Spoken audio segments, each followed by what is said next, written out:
Well,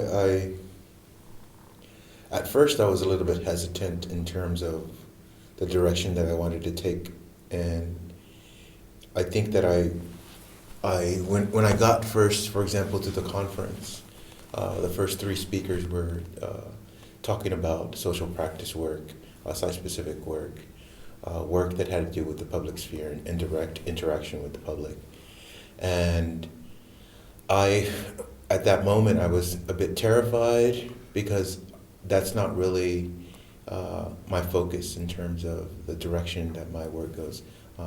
The closest would be like performative works or actions that I do in the public space. And I was having a difficult time, not with the subject matter that we were talking about, but just uh, the three who spoke before. I felt that maybe that was the focus of the whole conference. But slowly, it came to be that we actually, as the four artists, had permission to not really focus in one direction, but to deal with the situation however we wanted to, how we felt was relevant. And for me, at the time, I was really in a moment where I want to move away, or wanted to move away from using technology, from using a lot of video manipulation. And it was a moment where I wanted to come back to using my body in a physical way, to remove the apparatus or the technology from between the artwork and myself when I'm creating it. So during the uh, during the conference, uh, I decided to do a performative action during my presentation, and from that was kind of the impetus or the beginning of the direction that I was going. But I should also say that in the way that I work, I'm not really, I try to get into the position or to the location where I don't really know where I'm going. And it's not because I want to be counter to the whole idea of having an idea and trying to conceive that idea or trying to create that idea. It's more so that for me, from my experience of making work, is that the best work for me comes when I just let it happen. And there's a lot of failures that occur, but it's through the failure that I come to a point where I recognize, like, wow, this is special, this is important, and what can I do with that? So I slowly start to build up this visual vocabulary around that idea.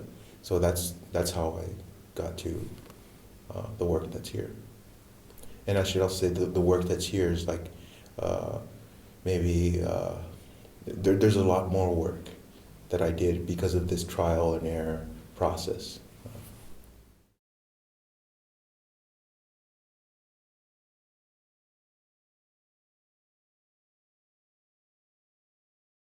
I like you say drawings, but they are drawings. But for me, there's just it's like I see it more like a result of a presence or an action that occurred, and um, it's the work, the drawings, the video. They're not separate. It's all together. Um, so I don't want to call it an installation. It is an installation. But I that's not my job to name it. My job, I think, is to make it and create this an atmosphere or an environment where the audience comes in and reacts however they want to. I just set up the situation. Um, One of the things with the what I'm thinking when I'm making the work is I don't want to be didactic and like tell people this is what I'm doing, this is what's happening. I just want to put out the elements or the parts, and they could put the parts together however they want.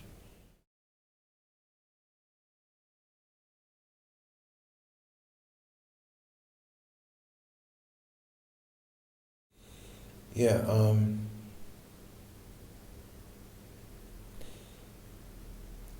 it's I thought about this a lot in terms of being someone from the outside and having different experiences living in the United States than living here. And coming here, when I first get here, every time it's like, I'm like, what's going on? Where am I? Um, but at the same time, I think that's really good for me because I don't see it with the expectations that someone who is from here, like there are certain routines that someone is from here goes through. And for me, I'm just like everything comes at me at the same time. And for someone, and the same thing for me in the United States, if I'm in New York City or if I'm in Providence or if I'm in California, I'm comfortable with the environment. I know, oh, that's over there, that's over there. I don't need to like find my location, or I don't have to find my references, my reference points. And for me, and I think that's a good question because for me, the reference point then became this mountain, which is right here on the other side of the over here by Cheapy's on the way to Grimmins. And that obviously had a really big influence on me. And it had the influence on me because of the scale, the size of the scale of the mountain, even though it's not very large in comparison to the other mountains around, but because of its proximity and its closeness, it's always present, it's always there. Um, in California, there's a mountain that I always, as a kid, I always saw it as in the distance, and it has a very similar shape, but it's at least 70 miles away. And it always looked really small in comparison to this kind of omnipresence of the mountain here.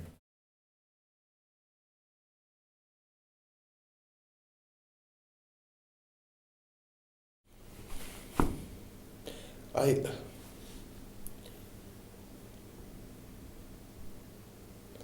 I don't know. It's definitely in a response to the site, but if it's specific, for me, if something is site specific, there's different ways that it could be site specific. It could be conceptually specific. It could be formally specific, socially. So there's different measures that you could, that I, in my own way of thinking, that I could, uh, that I think about it. So and it's very, it's a difficult problem, obviously, because during the conference, there was a lot of uh, argument over it. So I don't know. And like I said earlier, um, it's not that I don't care or that I don't think about that. That's not my concern. My concern is to come here when Benoit asked me to come here and to respond to the situation that he was proposing. And I was responding to the site, but in terms of site specific, as it is as is known or defined in an academic world, I don't know.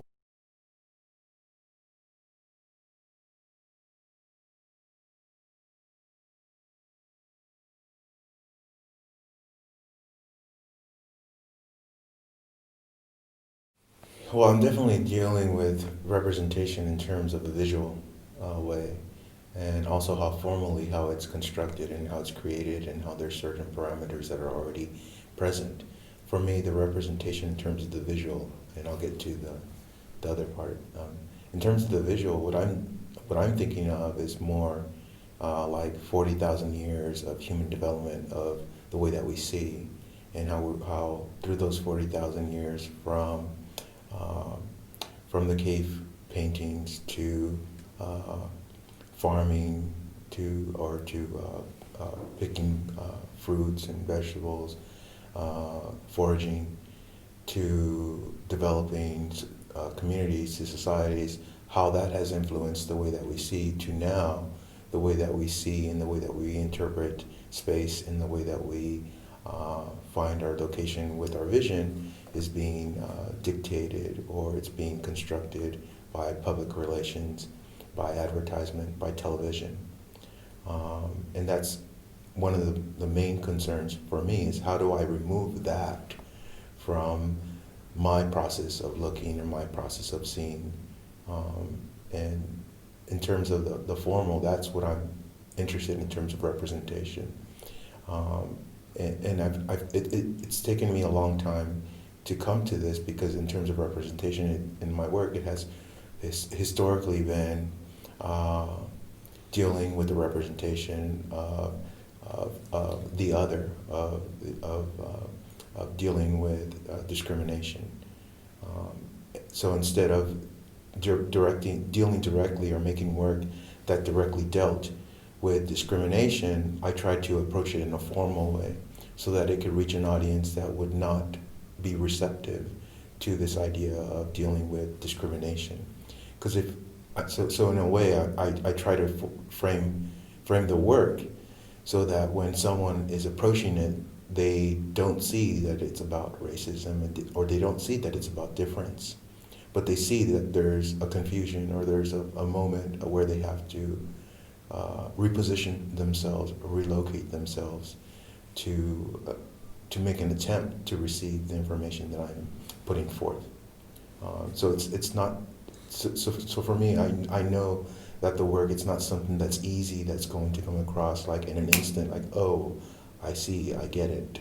And that's not something that I'm thinking in terms of the idea or the concept that I'm trying to put forth. It's more the visual, like how, if what was the experience, for example, when humans went down into the Lascaux caves, and what were they, how did they see that? Like, they see that in a very different way than we see it, because they don't have all these external forces that are that would be telling them how to see, through the internet, through television, through magazines, through the proliferation of images. So that's more of what I'm thinking in terms of the formal structure of how I think. But in terms of being witty or comedic, that is a strategy for me. But it's not just that. For me, it's a way to go outside of a comfort zone. It's dealing sometimes with very difficult situations. And for example, if I'm in a real situation where I'm being discriminated, for me, I'm at the point now where I don't want to get angry. That's not what I want to do. I just acknowledge it, and then I try to be funny, and because I don't want to be put in a position where I'm being pushed down. So for me, using comedy, I guess, if you want to say, it's a strategy. Or being silly.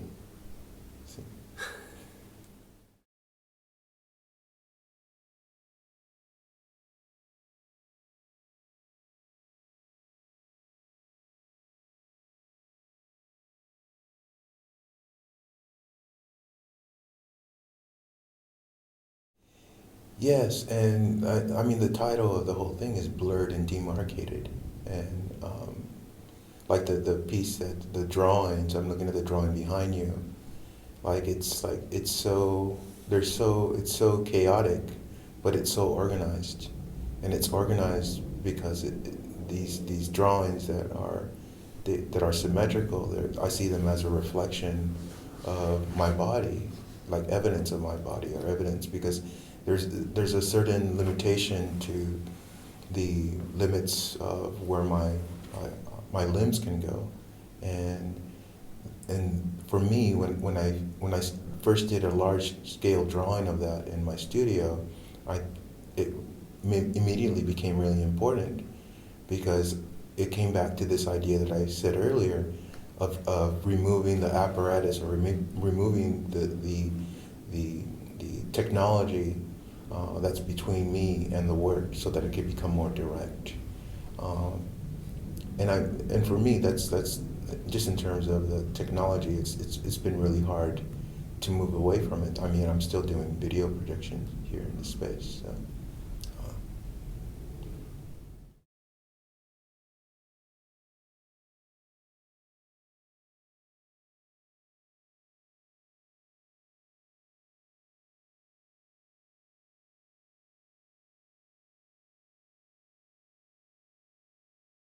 Yeah, so that's something that I just started thinking about very recently through conversation with another artist. And this idea, like I said, like, well, the work is about the landscape, and we started having a discussion, and through the discussion, I like dealing a lot with structures and institutional structures, socially created structures, structures that are meant to have a type of social control. And I started thinking of the landscape in terms of how we think of the landscape in terms of like, oh, we go skiing over there, or we go camping, and it's always something that is separate, you know. It's not. It's like my body is not part of the landscape, and I started to think in terms of like that's already an accepted idea in terms of like that's nature, and I'm not nature, you know. And that's a very that's a to me when I started thinking about it, that's a really I was blind to that for a very long time. So I started to think about that in terms of like how can I remove this this idea, or how can I play with this idea that I have been raised with, or that I have been that I have been that has been constructed for me through experiences of living now for 45 years on this earth. And it's naturally, it's slowly starting to fall apart. And for example, when I was probably like 12 years old, uh, I remember my science teacher telling me that there's no other planet in our solar system or outside of our solar system that has a living core, or that has volcanoes. And now they find them on moons around Saturn. And now they're finding exoplanets outside, or they found not exoplanets, hundreds of exoplanets outside of our solar system. So this slowly is starting to crumble the idea that we are special and that we're separated from the the the world or the universe that we're occupying. You know, like we're not occupying this space. We're here temporarily. The Earth will go on until whatever happens, it gets pulled into the sun when we won't be here. So this fantasy that we have created is just that. It's a fantasy, but it's for me. It's like, well, what do I do? You know, it's kind of becomes an existential dilemma of this absurdity of continuing this way of thinking. So it's